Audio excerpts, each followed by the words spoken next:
All right. Well, thank you for having me to join you today. Um, I'm here to talk about, the unspoken risk in aviation safety, and I think Doug really set me up well for that with some of the topics that he brought up. So we'll get right into it.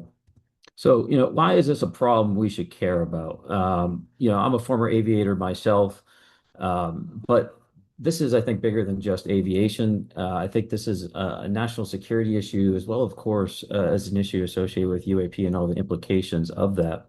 But pilots today, whether they be military or commercial aviators, are operating in a space where there's increased risk from civilian unmanned aerial systems, from foreign ISR platforms, increased new technology in space, and not just Starlink, but the domain that kind of connects space to the atmosphere, that 150,000 foot, 200,000 feet in altitude area is becoming more congested with new capabilities, as well as increased activities in space that require maneuvering that often can be detected from the ground. So it's a much more congested and complicated space. And of course, operating was what I've seen as a consistent thread, both in the past and in this more congested environment, is this element of unidentified anomalous phenomenon that are there and still making this airspace even more congested and more dangerous. Now, for some of these hazards and distractions, we do have proper reporting mechanisms for it. However, UAP and perhaps misidentifications that are in the Venn diagram overlap of prosaic and UAP, as far as the type of kinematics that are observed, people are fearful of reporting it. As Doug just talked about, many of the pilots that we speak to at Americans for Safe Aerospace want to remain anonymous. The common refrain we hear is, I've got 5, 8, 6 years left before I'm out of service here at this airline, and maybe that'll be the time I come forward. But right now, it's all risk for me, and there's really no benefit for me doing so. Um, Another issue when it comes to this, each of these different hazards often have their own reporting channels. UAP, of course, is the nebulous one that perhaps falls across all or none of these reporting channels. And so it's very hard to get a clear picture of what pilots are actually seeing up there. And of course, combining that with the underreporting, um, you know, it leads us, I think, to an interesting opportunity. Almost every time we speak with a pilot, they tell us how this is, something that pilots are often talking about on the emergency guard frequencies or other channels that are typically clear, where multiple airlines in the local area are seeing something and they're chatting about it. Um, and based off of that, we are only seeing a very small percentage of those reports. So we need to get more reports. We need to understand the best ways to collect that information, both from pilots and I think the general public as well. And I think that leads us to opportunities to somewhat standardize that intake process so it could be scalable, not just within one organization or within, say, one pilot union, but perhaps within the United States and elsewhere as well. And once we get that information, we need to make it actionable in some sense. I applaud Doug and the level of effort that he puts into the research that he does in those cases. Um, we would like to get to the point where we can either collaborate with folks like Doug or other groups such as, well, I won't name names here, but we're eager to start bringing our data forward to be able to collaborate with some of these external groups, scientific groups, and others to be able to not only understand the data, but help us make it actionable. And I'll talk about how we already do that as an organization soon. But one way we can do that, I think, is low-hanging fruit, is to be able to update the training procedures that aviators go through, both in the military as well as in commercial aviation, to account for UAP. People often ask me, what's the biggest risk with UAP? And, I think people assume that it's a UAP running into an aircraft. I think it's much more subtle than that. It could be a prosaic object that the pilot thinks is a UAP. The pilot doesn't maneuver and has a midair. Or conversely, the pilot is so distracted by what they're seeing or having, you know, changes in their psychological thinking pattern based off of what they're seeing, that's not the time to then go land a aircraft with 300 souls on board. So we need to be able to integrate training and understanding procedures in the training environment so that these don't come as shock and surprise to the pilots that do see them and do encounter them. So I'm the executive director of Americans for Safe Aerospace. I was a former F-18 pilot in the U.S. Navy. And in 2017, an article came out with two UAP videos that I happened to be present for them being taken aboard the USS Theodore Roosevelt. Um, I spoke out about the issues that we were having at that time and eventually founded Americans for Safe Aerospace in 2023. Um, I'll let you read the stats on there, but the big one there is I think the 900 plus UAP reports that we've received over the past 2 years, and this was not something we were expecting. Um, we were simply looking to educate lawmakers and the public, change the stigma in the public conversation. But the reports gave us, this large amount of ammunition that we could then use and make actionable for lawmakers, committees, law enforcement agencies, and scientific groups. Primarily at our group, we don't take a stance on the origin of the objects that are being reported to us. Often the reports are describing capabilities that would be considered vastly beyond the state of the art. But I don't have a scientific or other framework to then point to that and thus say that that must therefore be a creature from another planet or something from some other plane of existence. We just simply don't have any type of framework to work from that. So that's not our goal to conclude that this is some type of non-standard object, but we are recognizing that this is occurring regularly, and we want to collect and encourage organizations within the United States and elsewhere to collect and make this data actionable so that the infrastructure, the government infrastructure, the aviation infrastructure, the military infrastructure can acknowledge this, collect data in a way that is at least open for the particular organization, such as the FAA versus the DoD, such that we can have this public conversation like we're having today to a greater scale and a greater degree, and thus learn and generate knowledge from what we have gathered. So, I talked about the confusion around reporting. In the US, there are a number of acronyms and ways to report safety hazards from the ASRS system that is managed by NASA, funded by the FAA. You have the Aviation Safety Action Program or the ASAP program. Companies have their individual safety management systems. You have pilot reports that go to air traffic control. For the UAP issue, you have public UAP organizations. Technically, the federal aviation regulations within the United States state that for pilots that wish to make a UFO report, that they may do so to local law enforcement, whatever that means when you're at 30,000 feet flying over Nebraska or the ocean. Um, but that is technically what is called for at the moment. You have the FAA safety hotline, you have near mid-air collision reports, and so you see there's, pilots don't know what the best place is. Once they've at least done their diligence and supported it, typically to a company safety management system, um, it kind of gets lost and in the wind from that point. In the EU, and I apologize if someone is seeing a glaring error here, but I've never flown under EU rules. But generally, of course, I have higher ups as well. The mandatory occurrence reports, which, as I understand, form the backbone of kind of the reporting structure in the EU, um, and the same company safety management systems. On the UAP side, I'm sure there's more organizations that are missing, but officially there's GUIPAN and public UAP organizations as well.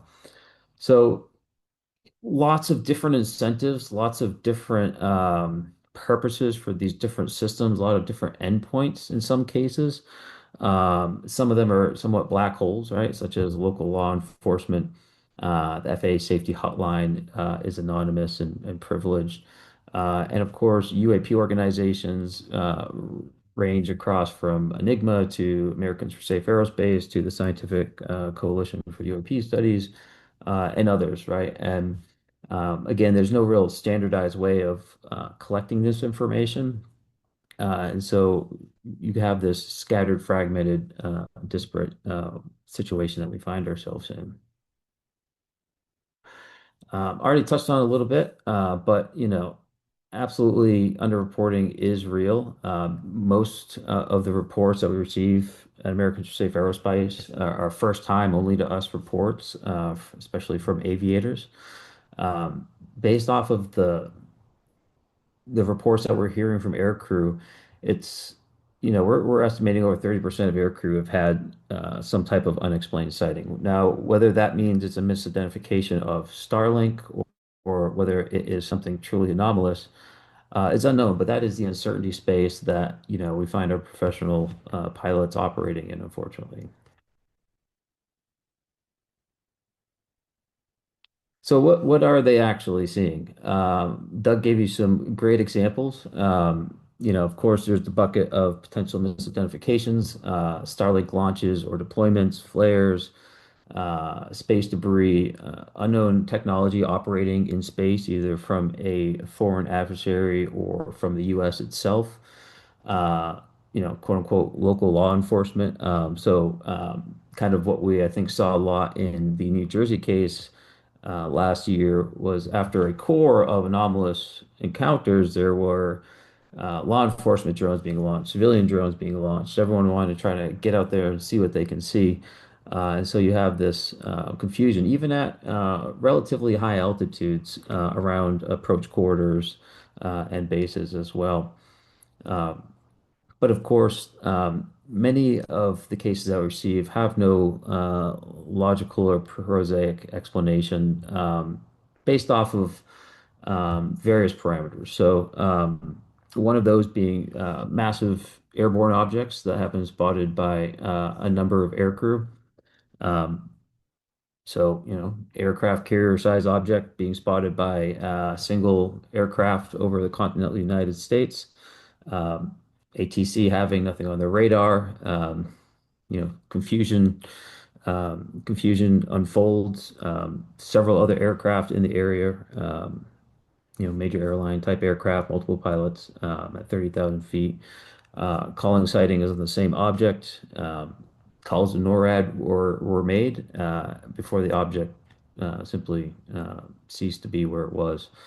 Um, hard to rationalize as a prosaic occurrence or a misperception.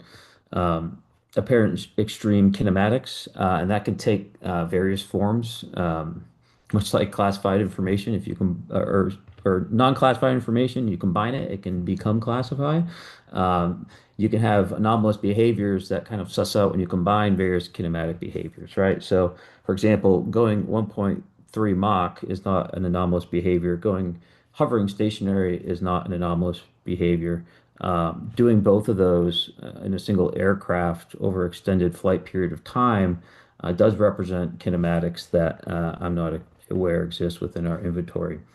Um, that's one example of, kind of combined kinematics. And of course, there's just the singular experiences of, extreme accelerations, of extreme duration, time of flight, extreme.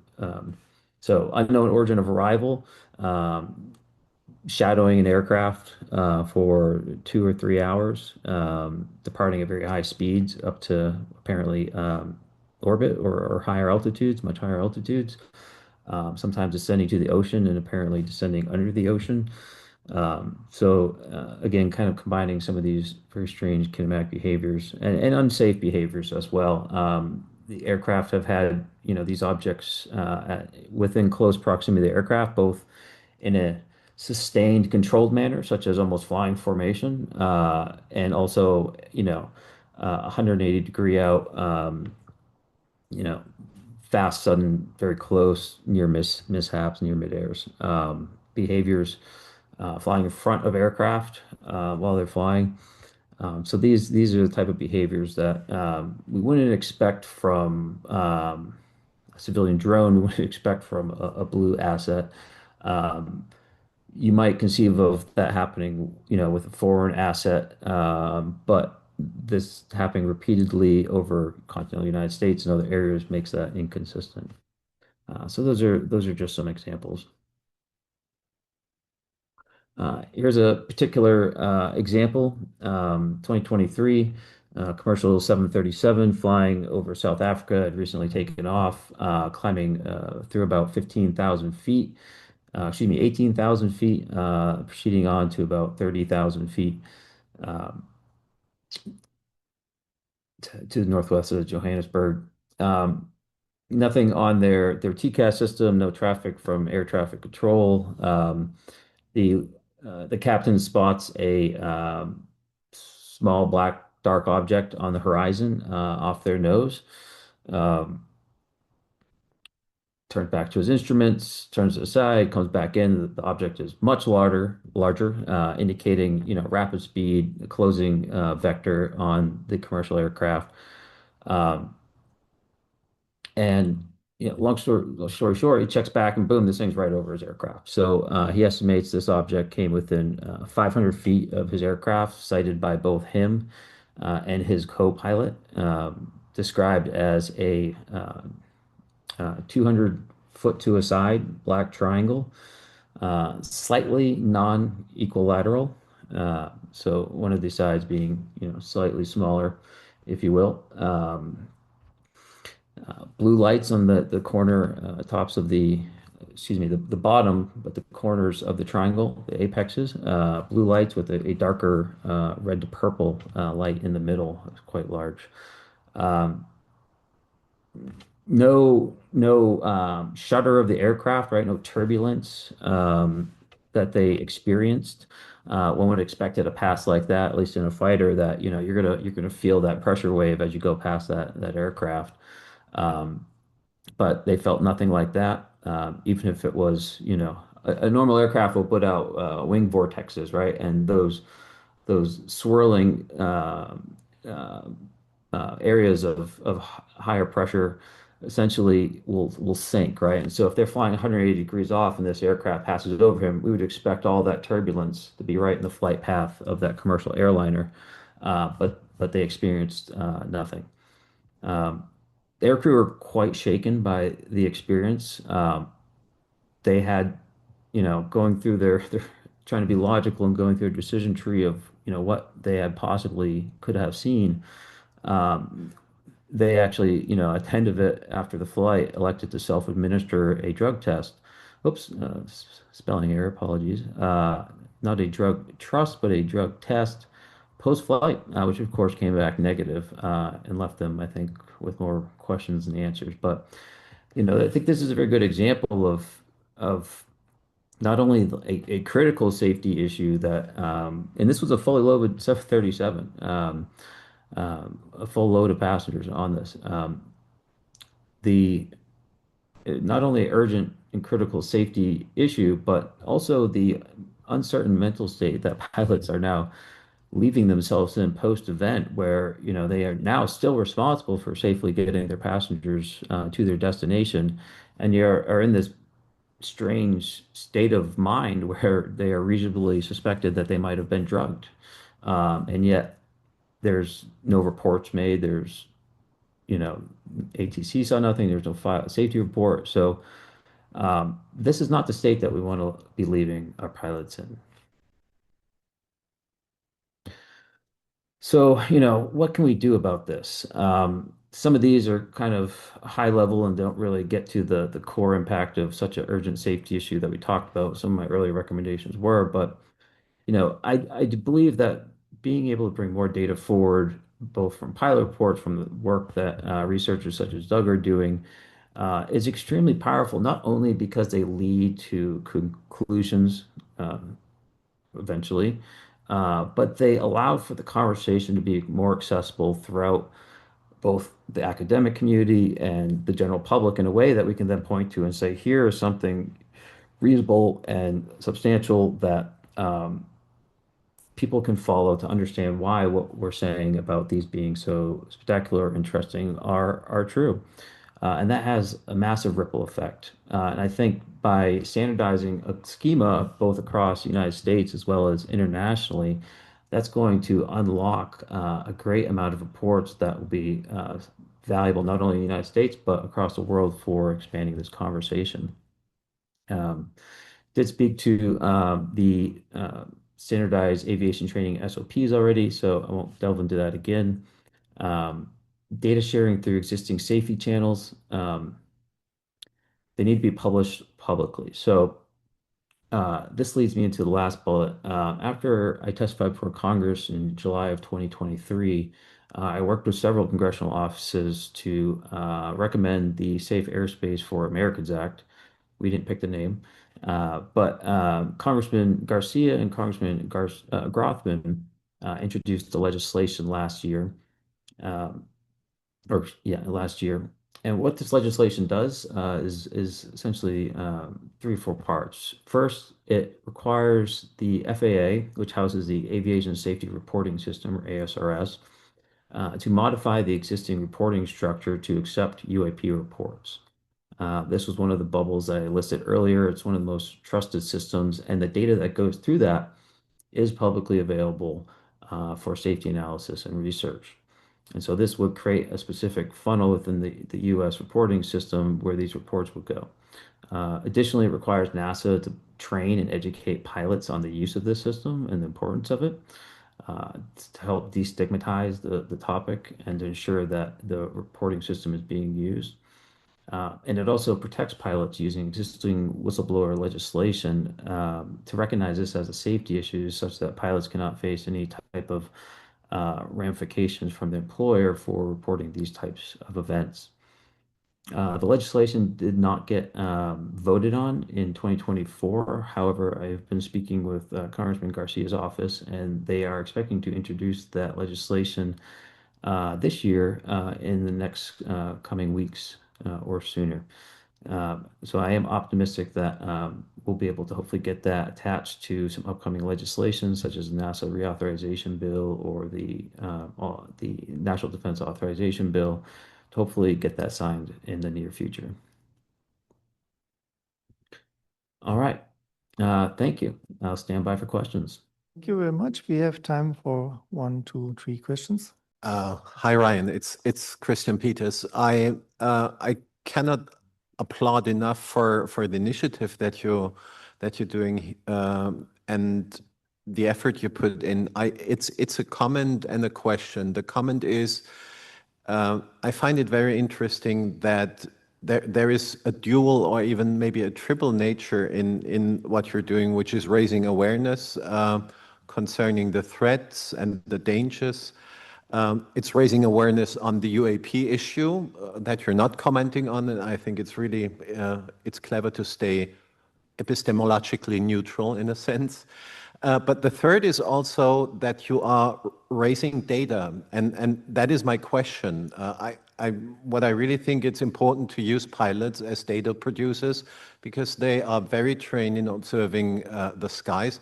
And it's not a joke that I think that we should even open that more and talk to ornithologists and people that are out there and are permanently looking upwards and what they're seeing and not reporting. But the question I have is the reports, the 900 reports that I understand that you have, would you at one point open them to science, and is there a design in what way you would want to do that? Because I try to understand how we can participate as, you know, as the ones working with it. Yep, that's a great question. It's something I've been working on a lot recently. We have kind of a self-reinforcing model, if you will, within Americans for Safe Aerospace. And part of that, is first is, destigmatizing the conversation, making this accessible, getting this in front of pilots and others. And then we every time there's a news bump, we receive reports, right? So being able to get that message out there consistently is going to build to these consistent reports, and we have mechanisms that we are considering that I think will make ASA an ecosystem for people to want to submit their reports, not just from the ones we self-generate. We want to incentivize and enable researchers to be able to help contribute to the database outside of just what comes to us through the form. Um, and this looks like potentially in the future integrating hardware devices into our database, if you will, such that we can receive live data, live detections that will be able to integrate not just reports that we're hearing from the past. So there's some ingestion process that we're working on. Um, and the output of that is making that data actionable, as I said. And again, we're looking to expand how we do that. One is to publicly publish the reports in a format to be determined on our website. People can go and view them. Another is making them a bit more accessible for common people by creating 1 minute shorts of the videos, much like Doug showed, kind of a reenactment, if you will. That's meant to be accessible and put the person in there, but not drive them to any conclusions about what they're seeing. And another way we do that is we do engage with law enforcement at the federal level who investigate some of these cases with the permission of our witness, um, where there might be national security concerns. And then there's the community as well. And so right now we do collaborate a bit with the American Institute of Aeronautics and Astronautics, the UAP Integration Outreach Committee. I do chair that committee and founded it. I founded it in 2000, I think, in one. But we have about 50 to 60 PhD types working across hardware systems, such as with the goal of detection, characterization, and evaluation of these objects, and human factors, which is how the pilot and the man in the box essentially responds to these, so that we can create reports, papers on, how these should be reported, what the recommendations for policy are, things of that nature. So we're going to make the data accessible to the general public. We are looking for the best way to perhaps engage with researchers or scientists on individual cases or on analysis of the database, meta-analysis, if you will, cluster analysis, group analysis on the data itself. So we are looking for some help in finalizing the structuring of our online intake and database form so that we can start integrating some natural language processing capabilities. And I'd be eager to talk with people that might be interested in helping that. And then looking to scale um, the research that can come out of at that phase. So, can we do certain cluster analysis? Can we pin certain cases and do additional research like Doug mentioned? Can we use what we're finding and generating papers on to develop coherent policy papers for Congress so that we can enact change? And one way is that we're looking to do that. I think, if people want to reach out, I'm happy to discuss what that could look like in the short term. I think in the late short term to medium term, ASA would like to develop more fundraising for this now grant program where we can, internally sponsor research through outside organizations and fund it in order to investigate particular components of our data. So pretty broad sweeping. I hope that answered your question a bit. So Okay, we have reach a out now second if you want to jump in, but we're looking to have a more substantial structure to do so in the future. Okay, we have a second question, maybe a little bit shorter question and shorter answer. Yeah. Hi, Ryan. This is Robert Fleischer. Thanks for an interesting talk. I'm just as interested in those 900 cases as my friend Christian. I was wondering if you have already come up with some type of categories of objects, and if so, do certain types of objects correspond to certain types of behavior? Let's say light balls or plasmoids usually fly in front of airplanes or accompany them for hours, while apparently solid objects like the black triangle you mentioned just hang in midair and pose a risk to air safety? Yep, absolutely. So, and I'll just preface this, say this is anecdotal because we haven't done that deeper analysis that I just mentioned, but absolutely trends are emerging. Very much so, like you said, the black triangles seem to be more transient and operate almost in a manner more consistent with an aircraft operation, right? Landings, taking off, near misses, at consistent altitudes. These long kind of duration ones seem to be more plasmoid-like. I don't know what's under the plasma, right? I mean, it could be a plasma sheath for technology. It could be plasma all the way through. It could be something other than plasma. Um, but generally, those plasma-like objects do exhibit certain characteristics. I won't go into them now for the sake of time, but there's definitely some clustering in characteristics based off of what's physically identifiable. Okay, we have last question, please, short.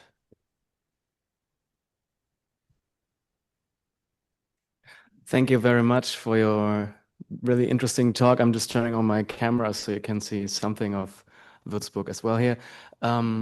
It's really great to have you here also in the talking about the political dimension. I'm making it quick. Could you just contextualize the last Congress hearings of a few days ago, as you've been there as well testifying? It would be very interesting for a European perspective in how far these last hearings, shed more light on the whole topic, in the overall society, and get more recognition or not. I mean, how would you contextualize that right now? I'll just say the biggest takeaway for the hearing for me, obviously I hear various things perhaps before other people, so nothing really jumped, surprised me too much at the hearing, I'll say. But what was, I think, the biggest takeaway is that the members of Congress are super invested in this, and they are making progress, both from the help that David Grush is providing and the access that they're getting. They are, mechanically going through the steps, get around the blockade, if you will, that they've been experiencing. So, although, there's no revelation necessarily from the witnesses. I mean, there were some, Borland's, of course, testimony was very interesting, but, there was no grand revelation, if you will. But what for me was exciting to see the progress that Congress has made and their continued interest. Yeah, Thanks a lot. my pleasure. Thanks, everyone.